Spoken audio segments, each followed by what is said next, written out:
everyone. Thanks for joining us today. I'm Sarah Jaggard from the Australian Drug Foundation, and thanks for joining us for our second Teen Drinking Law webinar.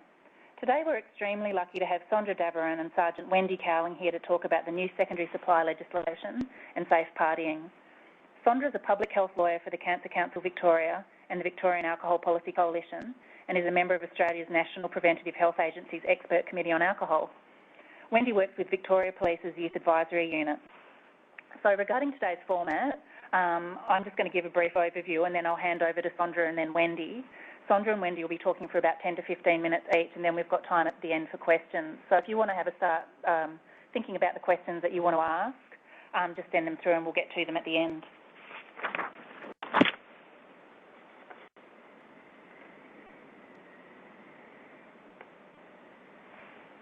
Sorry, just waiting for the slide to move. So this webinar is being funded by the Department of Health, which has funded a communications and education campaign to support the change in legislation. Vic Health has been given primary responsibility for the development, delivery and evaluation of the project, and the ADF has been subcontracted to deliver the education component. The project consists of a number of activities, including advertising, a website, an online question and answer and discussion forum, a series of podcasts, a smartphone app, community forums, a toolkit so people can conduct education sessions in their own communities, and a series of webinars. And on that webinary note, I'm going to pass over to Sondra Davoren, who's going to talk to you about the secondary supply legislation. Great, thanks, Sarah. Well, look, I'm going to have a quick chat to everybody about the background to the new law, what the new law actually says, how it affects you, and just run through a couple of quick scenarios, sort of day-to-day examples of how the law might work in practice. So I guess the start point is, when I get the slides going, is that young people report that alcohol is really easy to get. So the ASAD, which is the Australian Secondary Students Survey on Drugs, shows that by the age of 17, some 95% of students have tried alcohol, with around 42% having drunk in the past week. Of these, only 45% say that their parents gave them their last drink. The most common places for 15 to 17-year-old students is to drink alcohol are at their home, at a party, or at a friend's home. However, although many young people are drinking alcohol, the NHMRC guidelines recommend that for people under the age of 18, not drinking is the safest option. In particular, children under the age of 15 are at greatest risk of harm from drinking, and for this age group, not drinking is especially important. For young people aged 15 to 17, the safest option is to delay drinking for as long as possible. The guidelines here don't advocate that young people should drink or that adults provide them with alcohol, but they do discuss the fact that if drinking does occur, it should be at a low risk level and in a safe environment supervised by adults. So what is secondary supply? Secondary supply is a term that refers to the supply of alcohol in a private home to people under the age of 18, usually by an adult person. Under liquor licensing legislation in all Australian jurisdictions, it's illegal for staff of licensed premises to serve minors and for adults to purchase alcohol on behalf of minors, although there are some exceptions in certain limited circumstances. The law about serving alcohol to minors in private residences differs across the country. So in some jurisdictions, the supply and consumption of alcohol in private settings is unregulated, and persons under the age of 18 can be supplied with and drink an unlimited amount of alcohol at any age. Again, so for example, in New South Wales, a person is prohibited from selling or supplying liquor to a person under the age of 18 in a licensed premise or any other place, unless they're a parent, guardian or spouse. Now this section of the Liquor Licensing Act in New South Wales has been enforced for around 20 years, but it's unclear whether or not the public is well informed of this restriction. And this restriction actually attracts a penalty of up to $6,000. Problems associated with the behaviour of intoxicated underage teenagers at events such as schoolies and parties held at private residences led the Queensland Government to introduce secondary supply legislation in 2009. Now, in Queensland, any person, including the minor's own parent or guardian, can be charged with supplying an excessive amount of alcohol or not providing adequate supervision related to that supply. So a person convicted of either offence is liable for a penalty of up to $8,000. And we know that by December 2009, at least 5 people had been charged with illegal or irresponsible supply of alcohol to a minor under that legislation. Although, because convictions are not always recorded against an offender, in cases when there has been a fine imposed, it's possible that there could be a greater record of these offences. In Tasmania, the legislation regulates the private supply of alcohol to persons under the age of 18. So if a person supplies a minor with alcohol on a private property and is not the responsible adult, if that person does not have the permission of the responsible adult and does not supply alcohol in a responsible manner, then they may be fined up to $12,000 or face imprisonment of up to 12 months.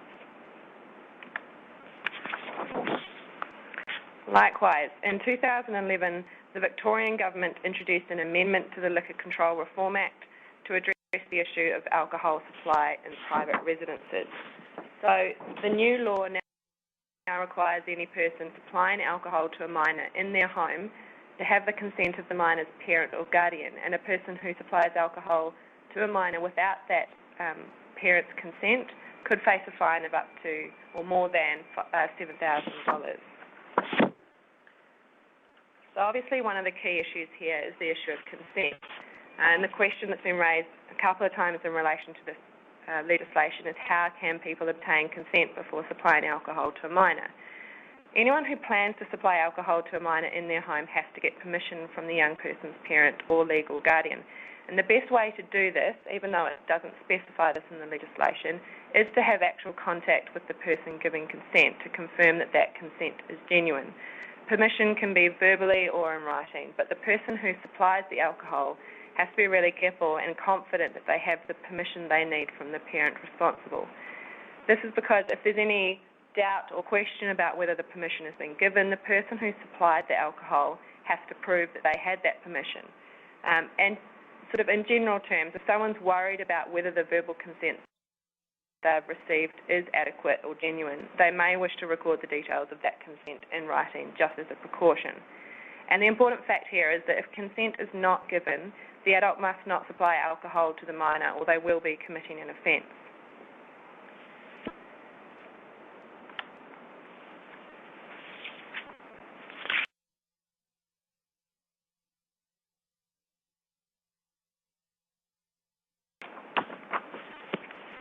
So the intent legislation for other minor breaches. The law allows prosecution if alcohol has been provided in an irresponsible way or in a way that could lead to significant harm. The police have discretion in these areas and they will consider charging or issuing penalty notices to an offender when an alleged breach of the law comes to their attention. And this can occur when they respond to incidents involving underage people and alcohol, such as noise complaints, reports of injury or public nuisance.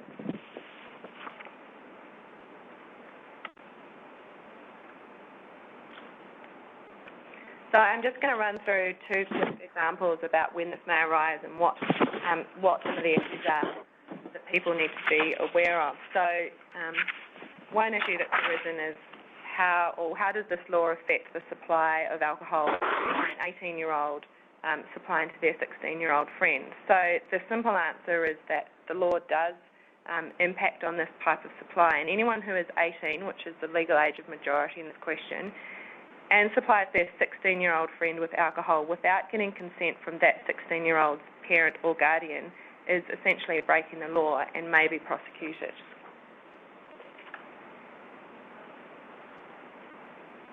And the second scenario that I'm just going to touch on here is when an underage person brings their own alcohol to a party. So here the question has to be asked, well, how did that underage person obtain the alcohol? So parents that supply alcohol to their own underage children are not breaking the law.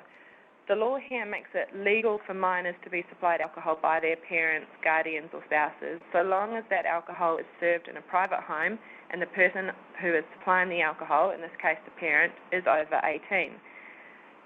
But any adult who supplies alcohol to a minor without getting consent from the minor's parent or guardian is actually breaking the law. And this is true even if the minor is a friend of the adult's children. So I guess it's looking behind how the alcohol is supplied in these circumstances. And this could be legal, assuming the underage young person has had that alcohol supplied by their parent. It will be illegal and an offence under the Act if there hasn't been permission given and the alcohol hasn't been supplied by a parent in this situation.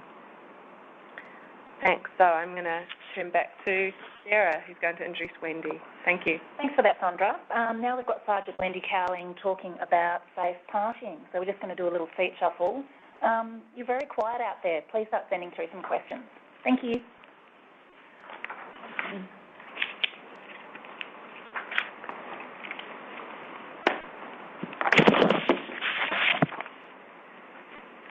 Good afternoon, everyone. My name's Wendy. I'm from, was the Youth Advisory Unit, but now we've had a name change and I'm now the Community Engagement Team. Sorry about that. No, that's fine. So I'm going to talk about safe partying, or Party Safe, which is one of the programs that Victoria Police has for the community to ensure that the party is enjoyable for all. And information about Party Safe is downloadable from the website, which is www.police.vic.gov.au. It does take a little bit of finding because on the left-hand side there's an area called Community Safety, and then there's a drop-down box for Home and Property, and then you'll find the Party Safe program is one of the dot points there. And it talks about how you can actually register your party with your local police, and the form or registration form is actually downloadable from the website at this stage.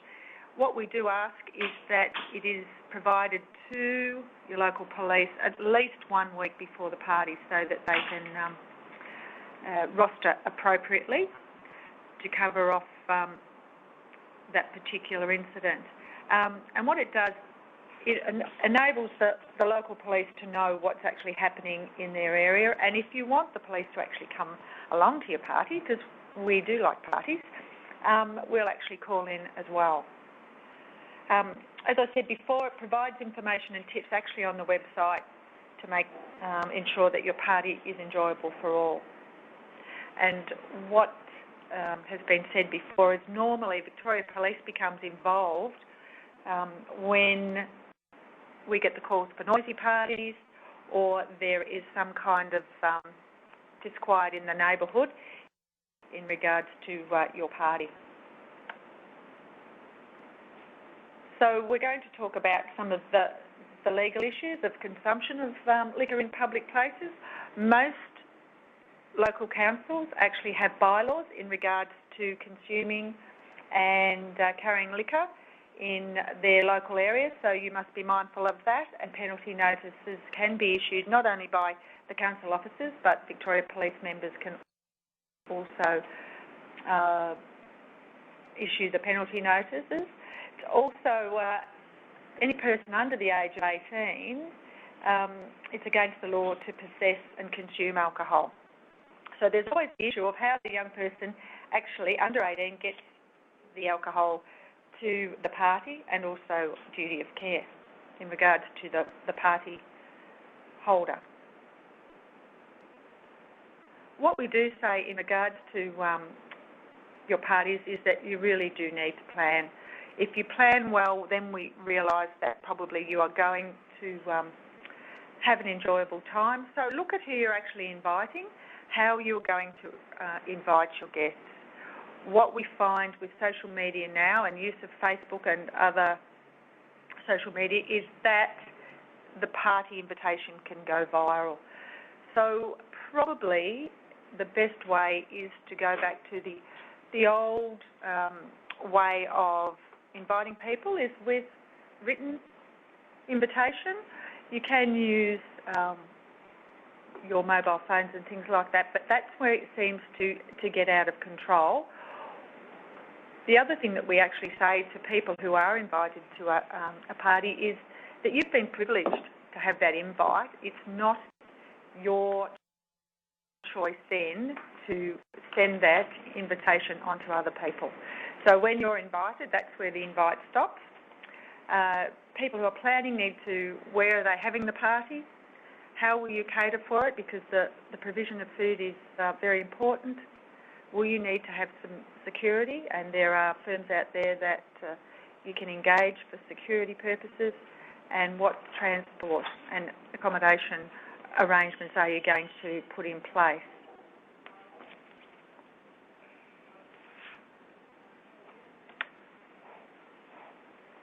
So on the night of your party, it's critical on how you set up the venue.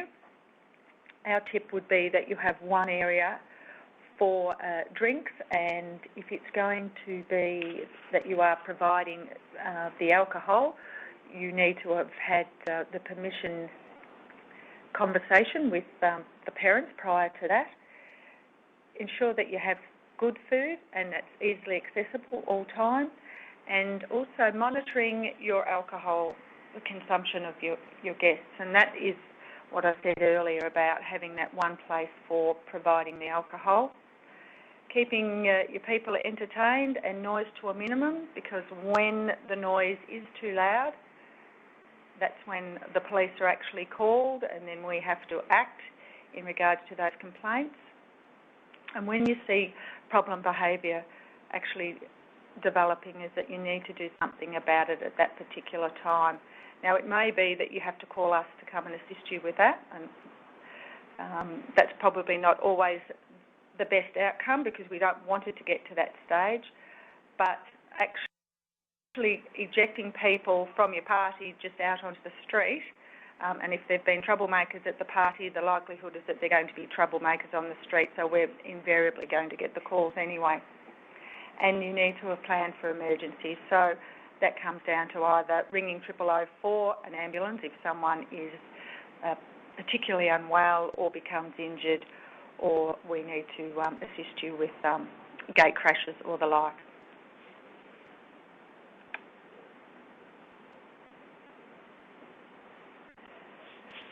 And as previously mentioned, you really need to think about the secondary supply laws in regards to providing alcohol for young people under the age of 18.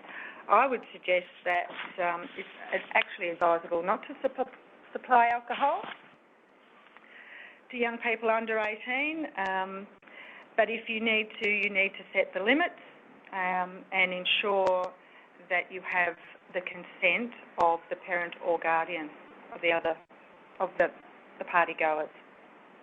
And as I said there, if you're unable to handle the situation, call us on 000, and hopefully we'll be able to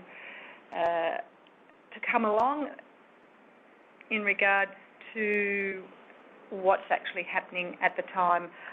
Unfortunately, on Saturday nights, noisy parties become quite common, and there is a priority listing of all the different calls that we have to negotiate on that particular night. But obviously, we don't want it to get to that stage in the first place, but planning is really paramount in this situation. Alrighty, thanks for that, Wendy. We've got some questions coming in, so we might move over to those. And Wendy, while you're at it, we've got one that's targeted just to you. How many chances are party hosts given before a party is shut down? Normally we would come once.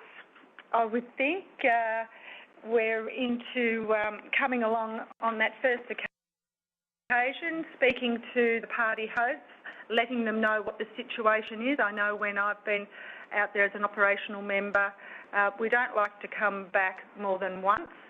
And so if it is around the noise level, the party host actually needs to take control of the speakers, because what normally happens is, yes, the party host will turn the music down, and then it's the guests who actually come along and turn the music back up.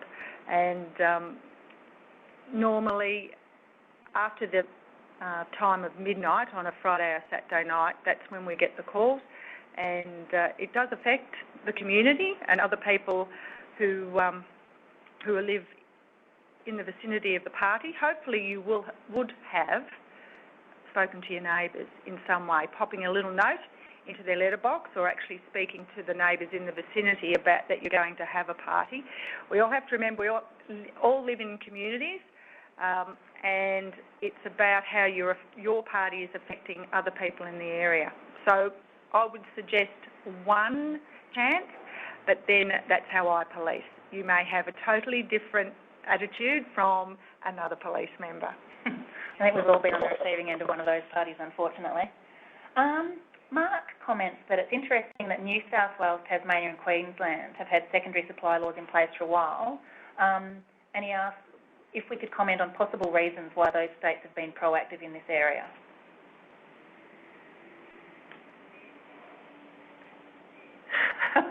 Good question. Yeah, the panel are stumped. I could jump in. I've got some information. Yeah, go ahead, Sarah. Well, I remember that in Queensland, Anna Bligh whipped the legislation through at the end of 2009 as a response to they were having a huge problem with private parties in Queensland, and also in response to schoolies. So she managed to get the legislation through really quickly because they were having huge problems. And I think one of the catalysts for the Tasmanian legislation was, you might have heard about Taylor Ford, who was a boy that went and spent a night on his friend's farm, and I think it was his friend's father that gave them a carton of ready-to-drink, and Taylor consumed about 6 or 8 of them and fell into the fire and ended up with third-degree burns. So that was a big catalyst for their legislation. And as Sondra mentioned, I think that the New South Wales legislation has been around for a good 20 years, and I'm not quite sure where that came from or if indeed people are actually aware that it exists. I mean, I think it's really a product of the political process. If I can get a bit vague and kind of waffly about it, is that a lot of these laws tend to be a reaction to what is a really serious occurrence in the community, and I think when people's minds are turned to it, they see that there is a gap in the law and then that has to be plugged. And I think it's a tragedy that some of those laws aren't really brought into or the gaps in those laws aren't brought to light until there is, injury or harm to somebody. But, it's important, that those laws are plugged, and it is liquor legislation has been developing over time, and this is just one that's come to the forefront, I guess, more recently as people are drinking and drinking more and drinking at younger ages. Alrighty. This is an interesting one, and something that people seem to be really interested in terms of the new legislation. Should an underage person bringing their own alcohol to a party bring a consent or a parent purchase note to safeguard the party host? Well, if you're a host of a party, you may very well want to require underage persons to bring a note to your house just to make sure that you're safeguarded. I'm not sure 15, 16 and 17-year-olds would be that organised, but maybe they would be, and maybe that's a good policy to have in place if you are hosting a party. And maybe, Wendy, you might want to comment on the practicalities of that. There's certainly no legislation or there's no requirement that says a note has to be provided or consent has to be in a written form, but it's certainly a way of safeguarding, or it's certainly a way for adults to safeguard themselves by seeking the written consent of parents when they're hosting a party. Well, my advice is that you would not be supplying alcohol. I can't see why a party host needs to be having a party and supplying the alcohol for the underage guests who are coming anyway. That would, and I know that's probably utopia, but I can't see why they need to do that. I know young people are going to drink, but you don't have to actually be the person who's supplying the alcohol for them. I think the issue, and this is something that's been popping up on the Teen Drinking Law website a lot, out of all the questions that we've been asked, I think about 90% of them are around what if kids BYO, because I guess that there's a bit of a loophole there. Yeah. And it is a bit, as you said, it is a loophole, but how do they actually then bring the alcohol to the party? Do they have it in their, on their person or in their backpack. Now, police haven't got the actual power to search for alcohol as such, but if they actually find young people in a public place in possession of alcohol, well, then they actually can be charged with that, and a penalty notice can be issued, and the alcohol will actually be confiscated. And if the parents would like to come down to the police station and collect the alcohol, then they can, but it would be taken back and put through the property book. So there are some issues around young people actually being in possession of alcohol and how they get that alcohol by themselves to the party and who actually supplies it in the first place. Yeah. What would you suggest to parents who don't want to supply alcohol and have made that clear, but have kids turning up with alcohol regardless? Like, what can they do in that situation? Well, again, I think they need to, in some way, put the limits around how that young person is going to access that alcohol, and that is quite difficult. That's not an easy thing to do. It might be that they have it set up separately in different areas for the young person's alcohol to be kept cold, though my knowledge of young people is that they actually tend to drink their alcohol quite warm, unlike when I was a younger person, I must admit. They're not really fussed about temperature, are they? No, so it's about asking them if they are going to come to your house with their alcohol, and I would like to have checked with their parents, is that they actually put it somewhere so that they're not heading off to the bushes, as they tend to do. We know about that, head to the front bushes for their alcohol. And then you can actually watch and keep an eye. I suppose watch is not the right term, but keeping an eye on what's actually happening and how much they are drinking, and ensuring that they're drinking a standard drink instead of a triple shot vodka, and that has that effect of being quite harmful. Yeah. Okay. Sondra, you might like this one. Could you comment on the issues parents may have regarding the process of obtaining consent from other parents in terms of obtaining written or verbal consent? Sure. Well, going back to the law, the legislation says that it's illegal so it's an offence to supply alcohol to anyone who's under 18 in a private home unless permission is given by a parent or a guardian or someone who's equivalent. That really is the limitation of the law on the books. The law doesn't say anything about how consent is given. Should it be verbal? Should it be written? You know, does it need to be signed and witnessed? It's a very, there's no discussion in the law about how that's to be given. But the first point I'd make in that respect is that consent, so the meaning of consent already has a definition within case law, and it would be assessed by the police and the courts in respect of those standards that have been developed over time and when this has been considered in courts. The second point I'd make is that by not requiring a particular form of consent, and this is where I'm making an assumption on the part of our legislators, but I assume that this is probably the government and the legislators' acknowledgement that one form of consent is not always going to be the most appropriate in every single circumstance. So in one area, it may be appropriate to have written consent, and that leaves it up to the discretion of parents to decide how they're going to manage parties and how they're going to manage relationships with other parents. In other circumstances, it may be perfectly appropriate to have verbal consent given, or to have, there's various ways of approaching this. So by not mandating exactly what consent is required, it does leave more discretion in the hands of parents.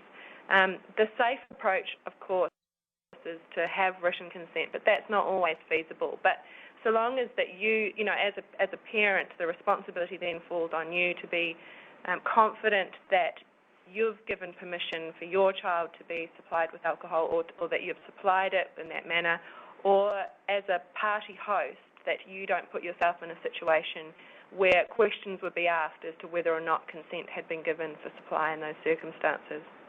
Do you know if there are any available templates that people can use regarding consent? I understand the Australian Drug Foundation may very well have consent forms. No? I don't think so. No. Thought you were prompting me there to spruik some resources by the Australian Drug Foundation.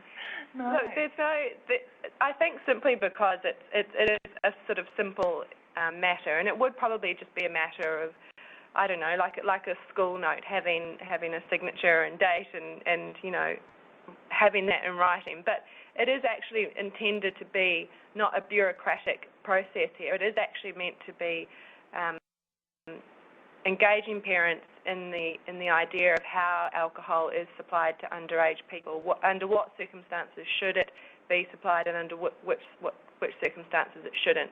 And it really is to engage this idea of permission and consent in this process, so that it's not unregulated and irresponsible supply of alcohol. I know I've had a feedback from a lot of parents that say that they now attach a consent form to party invitations when they're handed out.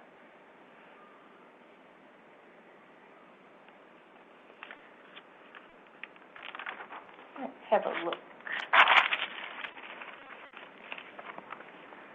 Charlotte comments that underage people bringing their own alcohol to parties is the main issue. And then she says, hence the possible need for a consent note before they come into a party property. Otherwise, how would a parent host safeguard themselves? And also, the host parent is still bound to a duty of care to that young person once at the party. Wendy, can you comment a bit on duty of care? Well, they do have a duty of care. In that particular situation, the host parent isn't actually contravening any of the secondary supply laws. But when you're hosting a party, I suppose it comes down to what is age-appropriate behaviour, and it can be looked upon, well, if you're having a 14-year-old party, birthday party, would that be appropriate for alcohol to be consumed by someone of that age? Now, I'm not going to go into the debating of that because I'm a parent myself. However, I would think that that is not age-appropriate behaviour. So it gets a little bit more difficult when they start to get around that 16 and 17-year-old time. And we've also gone back to previously about when it is appropriate for young people and what the medical research says around delaying the consumption of alcohol. So that's something to come into play as well. But duty of care is around what your obligations would be if someone actually, first off, becomes very unwell, or lo and behold, alcohol poisoning to such an extent that they're taken to hospital, or even worse is that they actually can die. We don't have too many situations in regards to the death of a young person from over-consumption of alcohol, but it does happen. But we do have a lot of young people who end up in emergency every weekend with too much alcohol. But the duty of care, I suppose, is an issue in regards to, for us as police, we don't have a law around duty of care, so it's probably your area a little bit more on what that actually means. Well, I mean, I guess the point here is that the secondary supply laws are just one element of what is the general issue around alcohol supply, and what is actually around laws that are not just in liquor licensing legislation. So the duty of care issues that arise here is around, well, have your actions, whether they've been negligent or not, have they caused harm to another person? And it's a high threshold, and there's a lot of issues that have to be considered. But a court can look at the actions of people, and if it has resulted in harm, and if a parent has then, or an adult has supplied alcohol in a way that's caused serious harm, then there are laws and there is common law that exists outside of legislation that would govern this and that would hold that person liable if there was injury.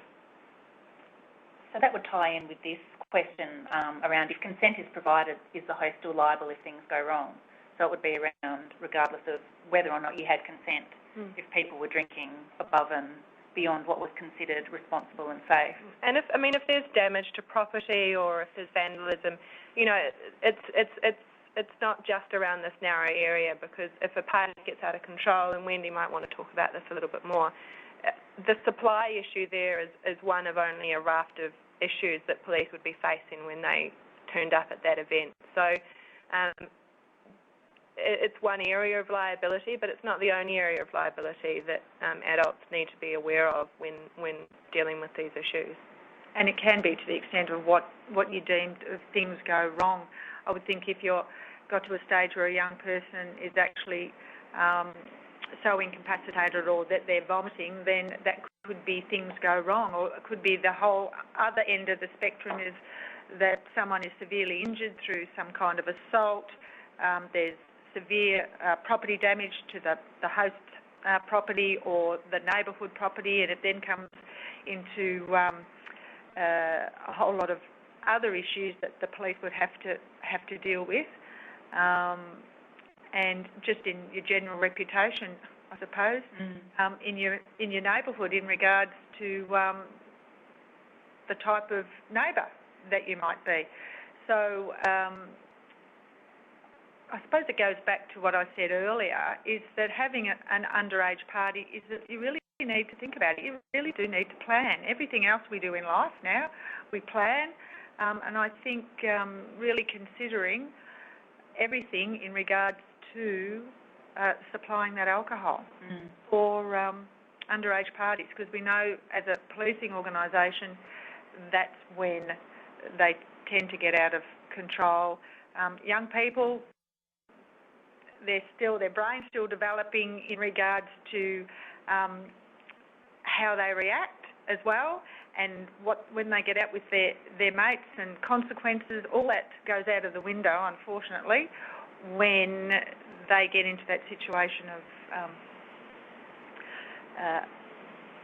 the alcohol and with their peers, and a whole lot of other things come into play. It can be quite an issue. Sure. So if an underage person throws a party with alcohol without their parents' knowledge, are the parents still liable?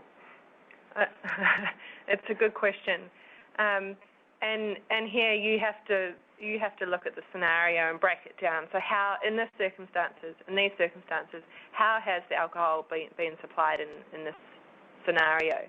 So maybe it doesn't engage the secondary supply law specifically, but it's likely to engage other liquor licensing laws and other laws in this area. So if they've purchased it from a bottle shop, then they've bought it underage, and so the sellers of that liquor will have breached laws, and they will be liable in those circumstances. As Wendy said before, if the young people possess the alcohol on the streets, then they're in breach of liquor licensing legislation that says they're not to be in possession of alcohol. If they've raided the parents' liquor cabinet without parents' knowledge, then there's likely here to be no liability for parents. But if that underage person raids their parents' liquor cabinet and then supplies it to all their friends, then that underage person has committed offence under the legislation, because they're supplying alcohol to their friends without parents' consent. And we're assuming here that there hasn't been parental consent for this kind of supply. So again, the issue then becomes one, I guess, of an issue between one child and their parents. If that child is then supplying other children, then other parents are engaged in this issue. And again, it comes back to, well, what are your children doing? If they're asking you for permission to be supplied by another friend, then, the question has to be asked, how has that other person obtained the liquor? Have they breached laws in order to do that? Alrighty, this is a good one. On the subject of consent notes, if you do the right thing by requiring notes from people at the party and a note is forged by a minor, is the host still responsible, keeping in mind that they did what they could to get consent from parents? Yeah, the forgery is a really difficult issue, and this is again where I think the courts and the police, we assume that they're going to take a pragmatic and reasonable approach here. Parents do have to be confident that the material that they get, or that if they get notes, or the consent that they get is genuine. And look, I think that could be a really difficult situation for parents. And a forgery could be, it could be extremely easy to forge a consent note of that type. And that's where, as Wendy says, it's about the planning process, talking to other parents about, this is the party that we're planning on having, this is going to be, or alcohol is going to be served or it's not, if it is going to be served, the consent processes, and being confident in the type of consent or information that's been discussed in relation to that party, and being fully aware of the risk of a forged note being in circulation in these circumstances. So that confidence really comes down to parents doing their due diligence, really, in order to safely host a party. Yeah. Okay, Mark makes a comment that maybe when visiting a private premise following a noise complaint, police could give the people a pamphlet which explains the amendment to the legislation. That could be quite handy. Yeah, good suggestion, Mark. I'll actually have a chat to my colleagues in the Safer Communities area who actually have ownership of the Party Safe program. It may already be something that they've considered. I'll take it on board. Excellent. Another question. Will police stations have available teen drinking law / Party Safe packs for parents to access and utilise? What we have now, as I said before, is actually online.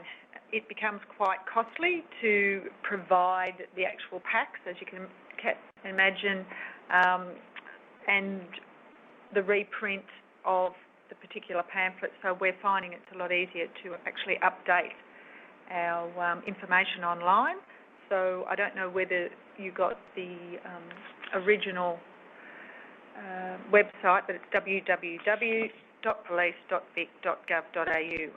What we are looking at is having a downloadable form that actually will shoot off to your local police station. Something that we're looking to devise this year, but it's still very much in the planning stage. And the information that is on the website tells you all around tips for the party goers, tips for parents, tips for the party hosts, your alcohol and food, and also links to all the relevant websites. Excellent.